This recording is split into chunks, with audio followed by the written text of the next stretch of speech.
Good day, sir. I am po Makal Paharon from BSMT 1A, 19 years old, and I live in Ormoc City.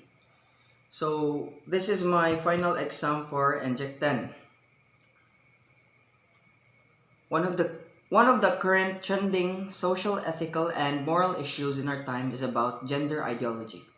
So, the first question is briefly explain the different treatments offered for patients with gender dysphoria. So, gender dysphoria can be treated in a number of ways, but I'll focus on the primary ones. So, the first one is hormone therapy.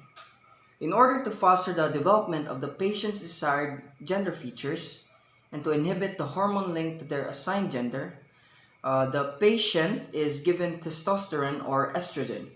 Then, the second is the surgery that alters a patient's genitalia or other physical features to better match their gender identity is known as gender-affirming surgery. And the third one is called the psych therapy. So psych therapy, it is helping the patient, or it may involve direct counseling and support from a professional. So let's move on to the second question. Which of these treatments available to those suffering from gender dysphoria actually fixes the issue?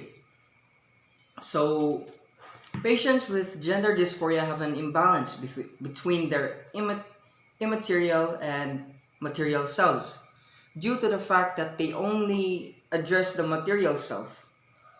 But all treatments are transient, which means all treatments are temporary.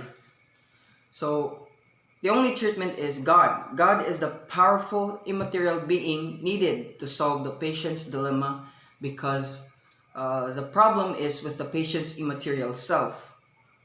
Those with immaterial flaws must turn to God for direction. God is the Savior and can heal our immaterial selves from issues like gender dysphoria and having a body that does not fit their preferred lifestyle. God genuinely resolves the problem since He is the path of truth and life. And that's all.